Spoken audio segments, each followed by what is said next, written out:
and today is a great opportunity that I can share with you about kids worship. When I first led Hope Kids Worship, I realized that besides remembering all the songs, the sequence of them, you also have to coordinate with your musicians, and at the same time, you have to manage the live response of the kids. Yeah, so if today you're asked to lead kids worship, fear not, because I'm going to share to you the ease of leading kids worship. Ease as in E-A-S-E, as well as ease as in the E with the apostrophe S. Okay, so kids are different than adults, so their worship will look different as well. In their language, their form of expressions could be different, but the same spirit can live inside of every heart of the child. So what is kids' own worship? The first E that we're going to talk about is kids' own worship is expressive. Energy is an infectious thing, alright? So kids respond to energy and enthusiasm. And kids are kids. It's normal that kids shout, jump, or model us in a way that we lift our hands. Sometimes it's not right, that they just keep quiet or non-participative. So be expressive in worship. Impart joy to the kids when we praise Jesus. Alright, so second thing about kids' own worship is that it's enjoyable. Use songs that kids can relate to. This will help them to be enjoying the process of worshiping God as well. See which are the songs that kids seems to connect with most and enjoy. Listen to new songs. We have CDs and DVDs of kids worship songs that you can borrow, or you can go to www.youtube.com and be inspired by the songs that kids sing. Or you can also ask the worship leaders what are the current songs that kids are responding to lately, right? Be willing to lead the songs that may be different or out of our own favorite style, but something that the kids can relate to. Okay, will help the kids to actually connect to God in worship, and also will help them to enjoy the presence of God. So kids worship should be enjoyable. The third thing about the ease of kids worship is kids on worship is engaging. Alright, so engaging. Have you ever seen kids' eyes totally fixed on the stage because they are fully engaged and fascinated? Okay, worship should engage their senses also. The sense of sight, sense of touch, and hearing. Okay, so engage your senses by using variety. For example, use very attractive visual slides for your lyrics. Use variety like hand motions. Have shakers or something simple kind of hand instrument that you can actually hand out to the kids. You can ask them to clap, leap, move, or just find lots of ways to express their love for God.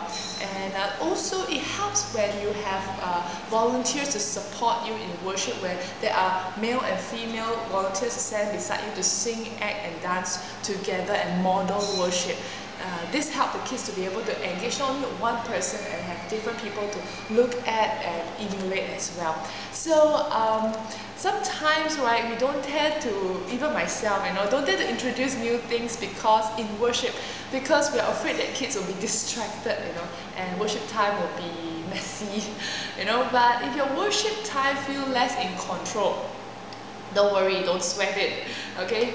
Because sometimes kids are just not into it. Maybe, they just had too much sugar in their breakfast cereal. They start looking around and talking to people. And if they are not following you or they are being distracted, right? What you need to do is stop.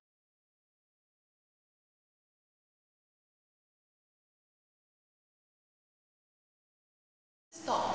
Break the pattern and discontinue it, and engage them again. So if you are getting the participation, if you're not getting the participation that you require, and they're not taking it seriously, don't just muddle it through.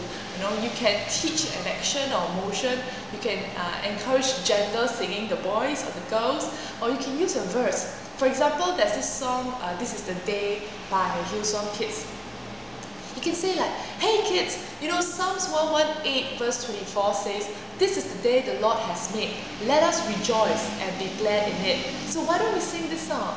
And then you go, this is the day my Lord has made. I've got a reason to celebrate, to jump up and down and spin all around. to shout it, hey, this is the day. So immediately you do a quick one, verse, and you go to the chorus to how to understand that we're actually singing the scripture as well. Don't have to give a very long-winded explanation at all. Or in worship, what you can do is like there's another song called You're All I Need. And if you're singing it through once, you know, you sing, you see me when I'm sleeping, you know when I'm awake. Then you go to the chorus, you're all I need, you're all I need, you're all I need in this world. And the kids are not really focusing and really feeling that God is all they need and looking around. Prepare an extra slide with a verse, and then you say something like Lamentation 3:24 says, deep in my heart I say, the Lord is all I need. I can depend on Him. Kids, Jesus is all that we need. Then you go, you're all I need, you're all I need, you're all I need in this world.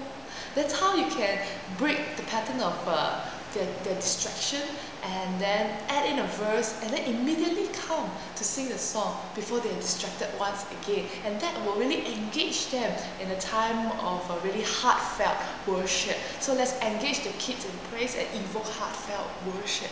Alright, just a recap, kids worship is expressive, kids worship is enjoyable, and kids worship is engaging. So I hope that you'll find this helpful, and soon you'll find that ease to lead kids worship. God bless.